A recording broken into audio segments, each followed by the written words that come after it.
अल्हम्दुलिल्लाहि रब्बिल आलमीन वस्सलातु वस्सलामु अला रसूलिहिल करीम व अला आलिहि व सहबिहि अजमाइन अम्मा बाद फ़इन्नल्लाह तआला क़ाल फ़िल क़ुरआनिल मजीद वल फ़ुरक़ानिल हमीद लक़द कान लकुम फ़ी रसूलिल्लाहि उस्वतुन हसनह लिमन कान यरजुल्लाह वल यौमल आखिर व ज़करल्लाह कसीरा। सदक़ल्लाहुल अज़ीम। मेरे अज़ीज़ तलबा, नौजवान दोस्तों और साथियों और मेरे दीनी भाइयों, बात 2 हफ्तों से चल रही है अल्लाह के रसूल सल्लल्लाहु अलैहि वसल्लम की सीरत तैयबा के मुताल्लिक़। हमारी गुफ्तगू यहाँ तक पहुँची थी कि हम मक्की ज़िंदगी को मुख्तलिफ़ मराहिल में तक़सीम कर सकते हैं और हमने चंद मराहिल आपके सामने ज़िक्र किए थे। मक्की ज़िंदगी का एक आखिरी मरहला है जिसे आज बयान करना है और वो मरहला शुरू होता है 10 नबवी के बाद, या ये कहा जाए कि 10 नबवी से। नबूवत का 10वां साल है। उससे पहले जो हादसात वाक़यात पेश आए और लोगों ने अल्लाह के रसूल सल्लल्लाहु अलैहि वसल्लम की दावत व तबलीग पर जो रद्द अमल का इजहार किया था, जो जवाब दिया था, उसकी वजाहत मैंने आपके सामने की थी और ये कहा था कि सन 7 नबवी में अल्लाह के रसूल सल्लल्लाहु अलैहि वसल्लम का और उनके साथ साथ मुसलमानों का और जो भी अल्लाह के रसूल सल्लल्लाहु अलैहि वसल्लम की हिमायत करने वाले थे, उन सब का बाइकाट कर दिया गया। और ये बाइकाट बहुत शदीद बाइकाट था। 3 सालों तक बाइकाट रहा। सन 7 नबवी से नबूवत के 10वें साल तक ये बाइकाट रहा और ये इंतहाई संगीन मरहला था, सख्त मरहला था, जिसकी वजाहत मैंने गुज़श्ता बयान में आपके सामने की थी। खैर, ये मरहला ख़त्म होता है। अबू तालिब का इंतकाल हो चुका, जो आपके बहुत बड़े हिमायती थे। हज़रत खदीजा रज़ी अल्लाह अन्हा, जो आपकी ज़ौजे मोहतरमा थी, पहली ज़ौजा थी और जिन्होंने अपना पूरा सरमाया इस्लाम की सरबलंदी के लिए और अल्लाह के रसूल सल्लल्लाहु अलैहि वसल्लम की हिमायत में खर्च कर दिया था, उनका भी इंतकाल हो चुका है। ये 2 बहुत बड़ी शख्सियतें थीं जो आपकी हिमायत में थी। हज़रत खदीजा रज़ी अल्लाह अन्हा का भी अपना वक़ार था, अपनी पोजीशन थी, समाज में उनकी एक अहमियत थी, और हज़रत अबू तालिब की भी वही बात थी। इन दोनों के इंतकाल हो चुका है और संगीन मराहिल आप पर गुजरे हैं। इस साल को आपने आमुल हुज़्न का नाम दिया, आमुल हुज़्न, गम का साल। अब जब बाइकाट का मरहला ख़त्म होता है और ये ख़त्म करने वाले भी मक्के मुकर्रमा के चंद वो नौजवान जो मुसलमान नहीं थे, उनकी गैरत जागती है, उनकी हमीयत जागती है और फिर उनके अंदर एक जोश वलवला पैदा होता है कि जिनका हमने बाइकाट किया है उनका ताल्लुक़ भी तो हमारे ही इलाके से, हमारे ही ख़ानदान से, हमारे ही कबीले से, हमारे ही महल्ले से वो चंद बागैरत नौजवान उठते हैं और बाइकाट के मरहले को ख़त्म करते हैं और अहदनामे को फाड़ के हटा देते हैं। अब जो मरहला आ रहा है सन 10 नबवी के बाद, जो मरहला हिजरत तक है, 3 साल का मरहला है। 1 है 11, 12, 13, ये नबूवत के 3 साल हैं। 10वें साल के चंद महीने गुजर चुके हैं। अब अल्लाह के रसूल सल्लल्लाहु अलैहि वसल्लम सोच रहे हैं कि अब क्या किया जाए। हमने 10 साल मक्के में मेहनत की, 10 साल मेहनत किए, मख्फी अंदाज में ही मेहनत की है और अलल ऐलान भी मेहनत की है, लेकिन मक्के के चंद अफराद के अलावा कोई भी ईमान नहीं लाया। कोई हमें जादूगर कहता है, कोई बाइकाट करने की बात कहता है, कोई मोहम्मद की बात को कहता है कि ये शायराना कलाम है, कोई कहता है ये कहानत की बातें, कोई कुछ कहता है, कोई कुछ कहता है। अब क्या किया जाए? अल्लाह के रसूल सल्लल्लाहु अलैहि वसल्लम फिक्रमंद है। मक्के में कोई हिमायत करने वाला भी ना रहा। जो हजरात जिन हजरात ने इस्लाम कबूल किया था, खा वो हजरत उमर रज़ी अल्लाह अन्हु, हजरत हमजा रज़ी अल्लाह अन्हु, हजरत अबू बकर सिद्दीक़ रज़ी अल्लाह अन्हु, हजरत अली इब्न अबी तालिब रज़ी अल्लाह अन्हु, इतना दबाव था बाहर से, और कुफ़ार मुशरिकीन इन अफराद को भी इतना परेशान करते थे कि हजरत अबू बकर सिद्दीक़ रज़ी अल्लाह अन्हु ने तो मक्के को छोड़ने का इरादा कर लिया था। वो तो मक्का छोड़ के जा रहे थे, अपना सामान लिए हुए थे। रास्ते में इब्नु दुगन्ना नाम का एक आदमी मिलता है। इब्नु दुगन्ना वो कहता है, अबू बकर कहाँ जा रहे हो? फरमाए कि मेरी कौम ने मुझे परेशान कर दिया है। मैं जिस रब को मानता हूँ, जिस अल्लाह को मानता हूँ, मेरी कौम मुझे इबादत नहीं करने दे रही है, इसलिए मैं अपनी कौम के दरमियान नहीं रह सकता हूँ। इब्नु दुगन्ना ने यह बात कही, अबू बकर तुम जैसा आदमी अगर इलाके से निकल जाएगा तो फिर इलाके के लिए खतरे की बात है, उस इलाके में अमन और सुकून नहीं हो सकता है। तुझ जैसा शरीफ आदमी इलाके में रहना चाहिए, उसकी वजह से बरकतें होती हैं। फिर इब्नु दुगन्ना है तो बकर सिद्दीक़ रज़ियल्लाहु अन्हु को लेके आता है और लोगों में ऐलान करते हैं कि मैंने अबू बकर को पनाह दी है, मैंने पनाह दी है, कोई इनके साथ गलत मामला नहीं करेगा। अगर कोई अबू बकर के साथ गलत मामला करता है तो इसका मतलब है क्योंकि मेरे साथ गलत मामला करता है। बचाना ये मेरे अजीज तलबा कि हजरत अबू बकर सिद्दीक़ रज़ियल्लाहु अन्हु जैसा तहम्मुल वाला इंसान, अल्लाह के रसूल सल्लल्लाहु अलैहि वसल्लम को टूट कर चाहने वाला इंसान और सब कुछ कुर्बान करने वाला इंसान, वो भी इंसान मक्के से हिजरत करके कहीं और जाने का इरादा कर रहा है। हालात इंतहाई संगीन हो चुके हैं। नबूवत का 10वां साल है। अल्लाह के रसूल सल्लल्लाहु अलैहि वसल्लम ने इरादा किया कि 10 साल हमने मक्के में मेहनत की, लेकिन नतीजा बराए नाम। और ये बात अच्छी तरह आप याद रखिए, जुमले मोतरदा के तौर पर कहता हूं, याद रखिए कि मेहनत करने वाले को मेहनत का सिला मिलता है।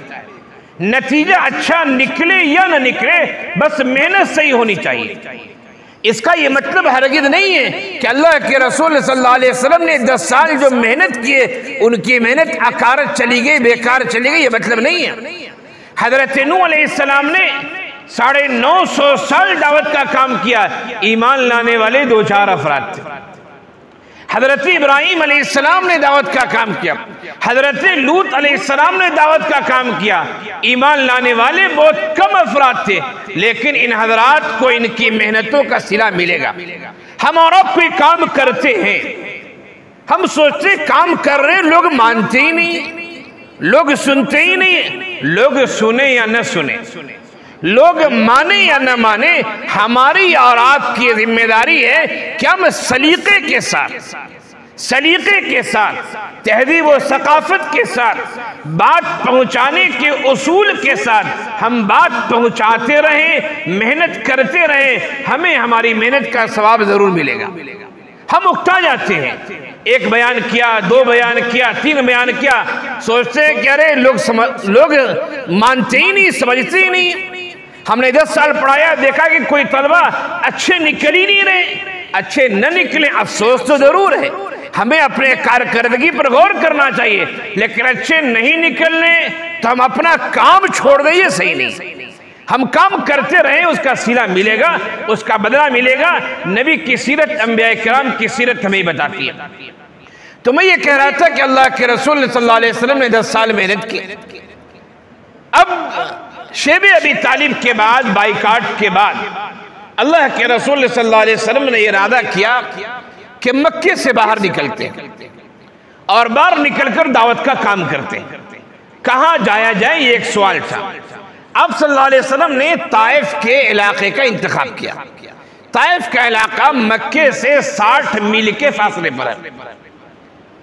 आप सल्लल्लाहु अलैहि वसल्लम जब ताइफ जा रहे हैं, ताइफ से पहले रास्ते में जो भी कबाइल नजर आ रहे हैं, उन कबाइल में आप जाते हैं और दावत देते हैं, इस्लाम समझाते हैं, अकायद समझाते हैं, लेकिन किसी ने इस्लाम कबूल नहीं किया। आप 60 मील का फासला तय करने के बाद जब ताइफ पहुंचते हैं, ताइफ में मुख्तलिफ कबाइल हैं। 3 बड़े सरदार थे जो एक ही खानदान से ताल्लुक रखते थे। एक का नाम था अब्द या लैल, दूसरे का नाम था मसऊद, तीसरे का नाम था हबीब। अल्लाह के रसूल सल्लल्लाहु अलैहि वसल्लम ने इरादा किया कि चलो ताइफ में इन तीनों भाइयों को, जो 3 सरदार हैं बड़े बड़े, इन तीनों को दावत देता हूं। अब्द या लैल को भी दावत दिया आपने, मसऊद को भी दावत दिया और हबीब को भी दावत दिया, लेकिन तीनों में से किसी ने इस्लाम कबूल नहीं किया, बल्कि तीनों ने पलटकर वार किया। एक ने कहा कि अगर अल्लाह ने तुझे रसूल बनाया है तब तो मैं काबे की चादर को फाड़ दूंगा। एक ने कहा कि अगर अल्लाह ने तुझे रसूल बनाया है तो क्या तेरे अलावा अल्लाह को कोई आदमी नहीं मिला कि तुझे अल्लाह रसूल बनाएगा। तीसरे आदमी ने कहा कि अगर अल्लाह ने तुझे रसूल बनाया है तो मैं तुझसे बात नहीं करूंगा, अगर तू सच्चा होगा तो मेरा नुकसान होगा, और तू अगर झूठा है तो मैं झूठों से बात नहीं क्या करता। और यही नहीं किया, बल्कि औबाशों को, महल्ले के पुट्टों को, आज की जुबान में महल्ले के पुट्टे नुक्कड़ पर देख रही है, रात के 2 बज रहे, नुक्कड़ पर बैठे पुट्टे मुआज देखते रहेंगे। अगर कोई शरीफ आदमी कुछ कहे कि बेटे क्यों देख रहे हो, उसी शरीफ आदमी से उलझ जाएंगे वो, तुझे क्या मतलब है मैं कुछ भी करूं। तो आज की जुबान में महल्ले के पुट्टों को, औबाशों को, शरीरों को अल्लाह के रसूल सल्लल्लाहु अलैहि वसल्लम के पीछे उन लोगों ने लगा दिया। आपने इन तीनों सरदारों के बाद दिगर सरदारों को भी दावत दी, लेकिन किसी ने भी दावत कबूल नहीं की।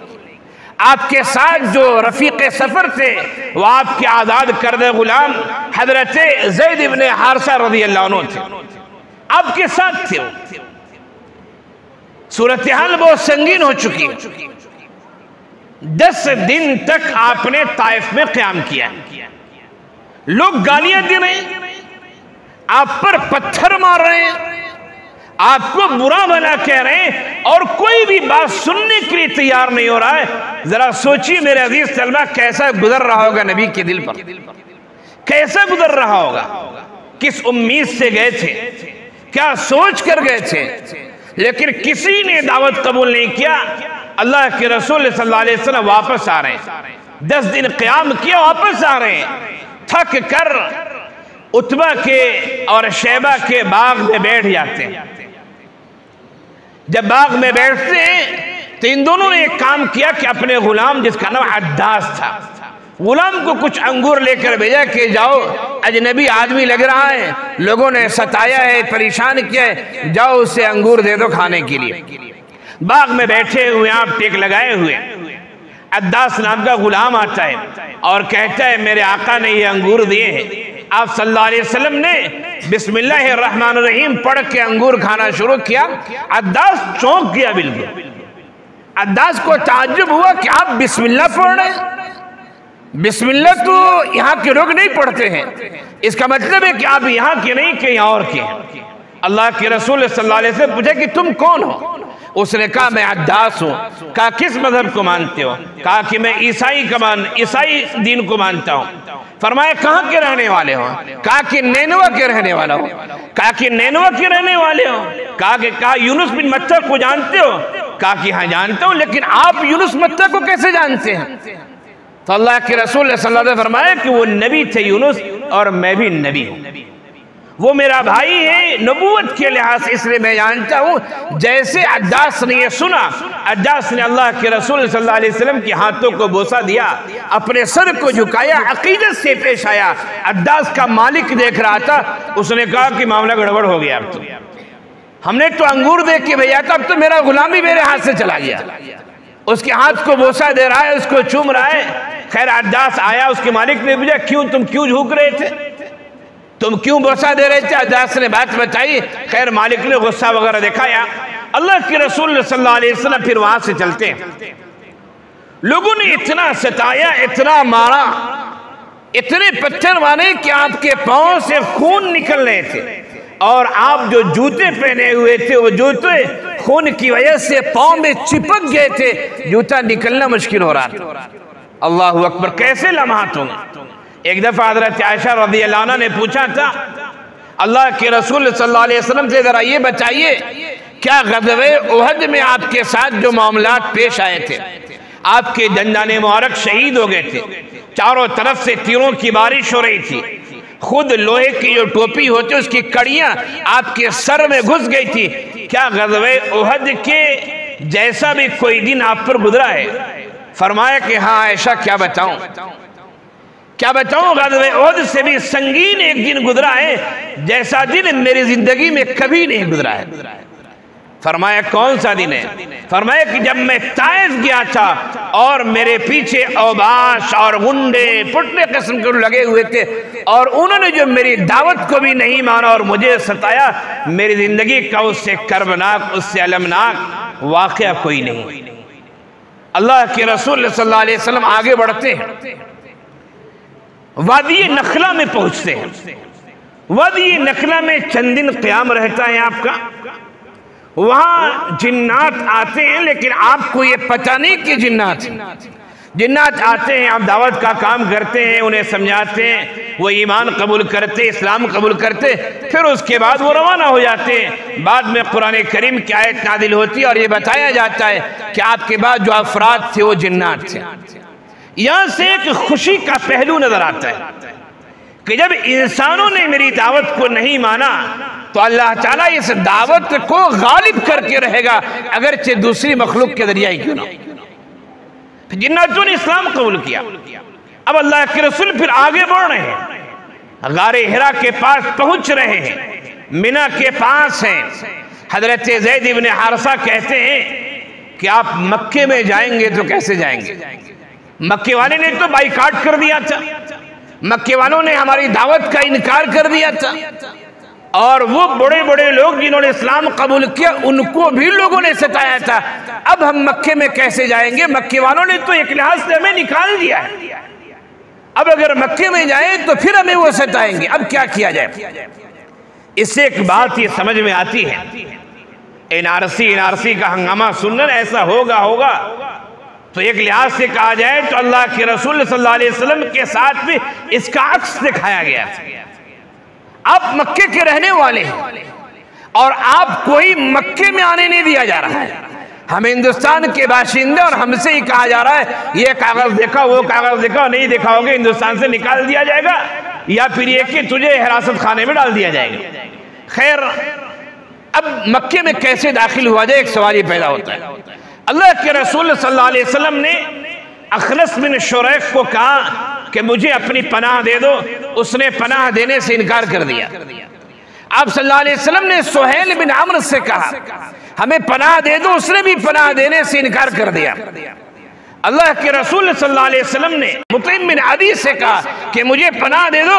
मुतिम बिन अदी मुसलमान नहीं थे, उन्होंने कहा हमें पनाह देता हूं। उन्होंने अपने लड़कों से कहा, मुतिम बिन अदी ने अपने लड़कों से कहा कि हथियार बांध के आ जाओ और काबे के सामने खड़े हो जाओ और ये कह दो कि हमने मोहम्मद को पनाह दी है, मोहम्मद हमारी पनाह में मक्के में आ रहे रह रहे, अगर किसी ने मोहम्मद को नुकसान पहुंचाया तो फिर मेरी तलवार रहेगी, उसकी गर्दन रहेगी।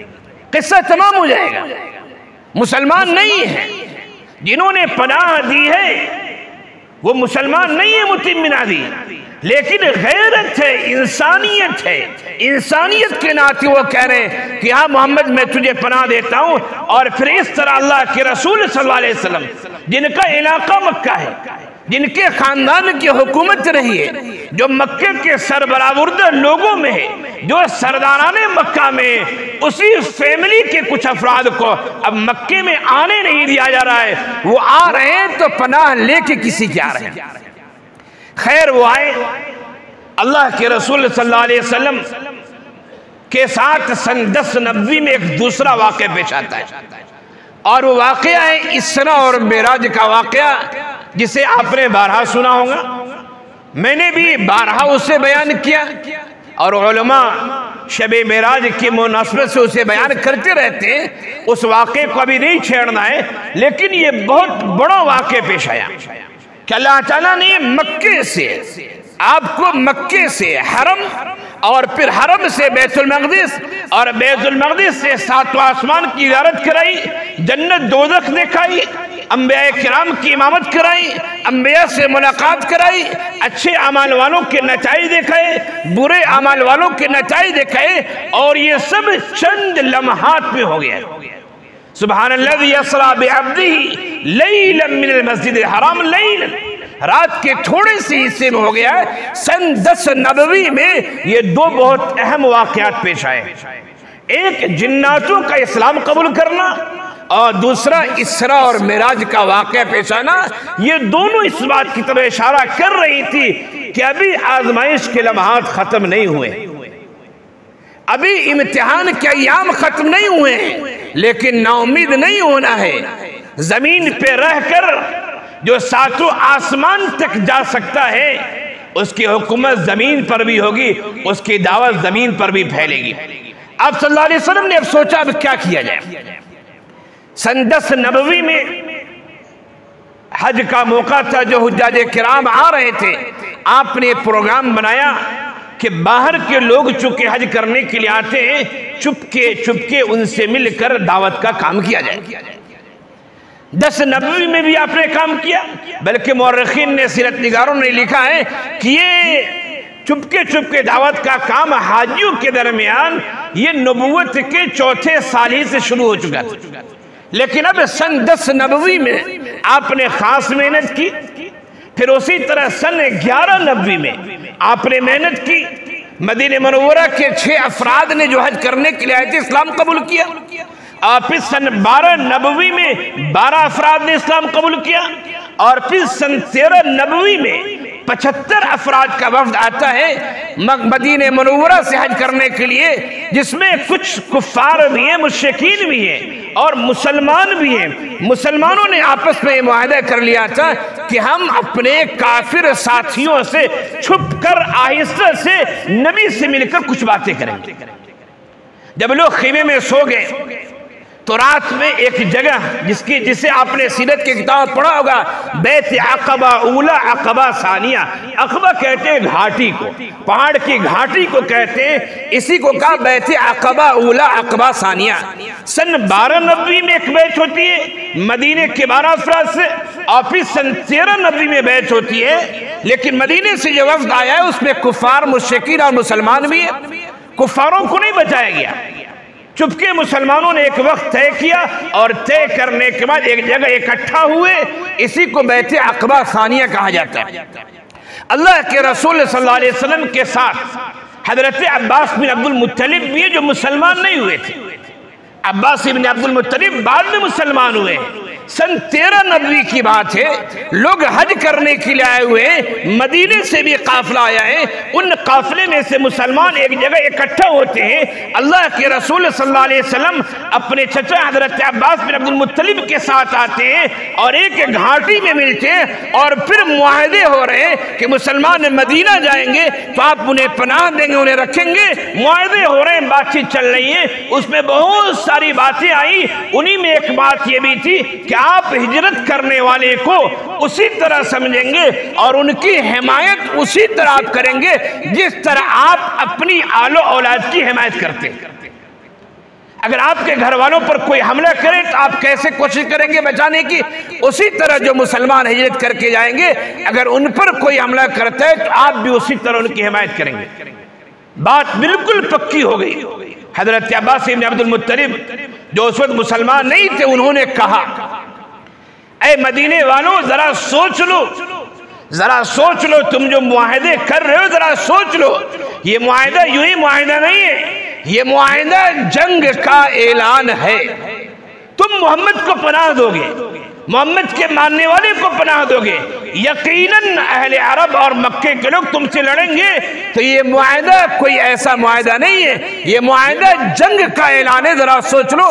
मदीने के उन अफराद ने कहा कि मुझे मंजूर है, मैं समझता हूँ जिस तरह मुझे अपनी जान की हिफाजत करनी है उसी तरह मोहम्मद सल्लल्लाहु अलैहि वसल्लम, नबी मोहतरम सल्लल्लाहु अलैहि वसल्लम और उनके मानने वाले अपने भाइयों की हिफाजत करनी। अब उसके बाद हिजरत का सिलसिला धीरे धीरे शुरू होता है। ये जो 3 साल गुजरे हैं, नबूवत का 11वां साल, 12वां साल, 13वां साल, इसमें अल्लाह के रसूल ने मेहनत तो बहुत की और उसका नतीजा निकला कि मदीने के कुछ अफराद ने इस्लाम कबूल किया और फिर उन अफराद ने अपने यहाँ दावत का काम किया, तो मदीने के बहुत सारे लोग हलका बगोश इस्लाम हो गए। लेकिन दूसरे कबाइल के लोगों ने बराए नाम इस्लाम कबूल किया, यानी बराए नाम अफराद, चंद अफराद ने इस्लाम कबूल किया। लेकिन आप मायूस नहीं हुए। सन 13 नबवी में जो आखिरी मुआहिदा हो रहा था, जिसको मैंने बैत अक़बा सानिया का, जैसे मुआहिदा खत्म होता है शैतान को पता चल जाता है कि मोहम्मद ने कुछ लोगों के साथ मिलकर यहां मुआहिदा किया है। शैतान एक पहाड़ पे खड़ा हो जाता है और आवाज लगाता है, लोगों देखो मोहम्मद और उसके मानने वाले कुछ प्लानिंग कर रहे हैं। शैतान ने आवाज लगाई, लेकिन मुआहिदा हो चुका था। अल्लाह के रसूल सल्लल्लाहु अलैहि वसल्लम फरमाया कि शैतान आवाज लगा रहे, चलो चलो, सब लोग मुंतशिर हो गए। कुफ्फार आए भी तो उन्हें पता नहीं चल सका क्या हुआ क्या नहीं, लेकिन कुफ्फार समझे कि मामला है गंभीर। अब उनकी मीटिंग बैठती है, 13 नबी में मीटिंग बैठती है कुफ्फार की। मीटिंग हॉल कहा जाए, जिस तरह आज हमारे मुल्क में पार्लियामेंट है, उसी तरह हुकूमत या उसी तरह आवाम की मीटिंग की जगह होती है, जिस जगह को अहले मक्का दारुन नदवा कहा करते थे। दारुन नदवा, इज्तिमा गाह। दारुन नदवा में मक्का के लोगों को बुलाया गया कि भाई ऐसी ऐसी बात सुनी गई है कि मोहम्मद ने बाहर के लोगों के साथ कोई मामला किया है और बाहर के लोगों ने इस्लाम भी कबूल किया है। अब हमें संजीदगी के साथ कोई काम करना चाहिए। खैर, मशवरे बहुत आते, कोई कहता है मोहम्मद को कैद कर दो, कोई कहता है मोहम्मद को जिलावतन कर दो, कोई कहता है मोहम्मद को ऐसा कर दो वैसा कर दो। एक शैतान बुजुर्ग की शक्ल में एक शैतान आ जाता है और आके कहता है क्या मशवरे कर रहे हो तुम लोग। लोगों ने कहा ऐसा ऐसा मशवरे कर रहा हूं। कहा कि ये सब मशवरे तुम्हारे नाकाम हो जाएंगे, मैं एक मशवरा देता हूं, उसे कबूल कर लो। हर कबीले से एक नौजवान खड़ा हो जाए और मोहम्मद के घर का घेराव कर ले, मुहासरा कर ले, और जैसे ही मोहम्मद सुबह सवेरे फजर की नमाज के जैसे निकले, सब लोग यकबारगी उन पर हमला कर दे। अब अगर मोहम्मद के मानने वाले बदला भी लेंगे तो कितने से बदला लेंगे वो? मक्के के एक आदमी ने मोहम्मद को तो नहीं मारा है, तमाम कबाइल के लोगों ने मिलकर मारा है। बदला लेंगे भी तो कितने से लेंगे? बदला नहीं ले सकते हो। ये तदबीर लोगों को समझ में आई। इधर शैतान तदबीर बता रहा है, दारुन नदवा में मीटिंग हो रही है, उधर अल्लाह जल्ल जलालुहु है जिब्राइल अलैहिस्सलाम को भेजते, कुरान की आयत नाज़िल हो रही है, वइज़ यमकुरु बिकल्लज़ीना कफ़रू। ऐ नबी सोचिए, अहले कुफ्र साजिश कर रहे हैं। क्या साजिश? लियुस्बितूका, आपको कैद कर दे, आपको पाबा जंजीर कर दे, या औ युखरिजूक, आपको जिलावतन कर दे, या ये कि आपको मार दे, कत्ल कर दे। इधर वही नाज़िल हुई और हुक्म हो गया कि मोहम्मद सुबह से पहले पहले आपको हिजरत पर रवाना हो जाना है। अल्लाह के रसूल सल्लल्लाहु अलैहि वसल्लम की हिजरत का सफर यहाँ से शुरू होता है। अहले मक्का दारुन नदवा में मशवरा करते हैं कि सुबह सवेरे फजर से पहले या फजर की नमाज के लिए मोहम्मद निकलेंगे, उनके सर को हम कलम कर देंगे, सर कलम कर देंगे, उन्हें मौत की घाट उतार देंगे। उधर अल्लाह वही नाज़िल कर रहा है कि अब मक्के की आजमाइश मुकम्मल हो गई, आप मक्के से हिजरत कर जाए मदीने की जानिब। हिजरत का सफ़र, हिजरत का वाक़या इंशाअल्लाह आइंदा तकरीर में, आइंदा बयान में उस पर गुफ्तगू होगी। अल्लाह हम सब को सीरत तैयबा समझने, उस पर अमल करने, उससे सबक लेने और नसीहत हासिल करने की तौफीक इनायत फरमाए। व आखिरु दावाना अनिल हम्दुलिल्लाहि रब्बिल आलमीन।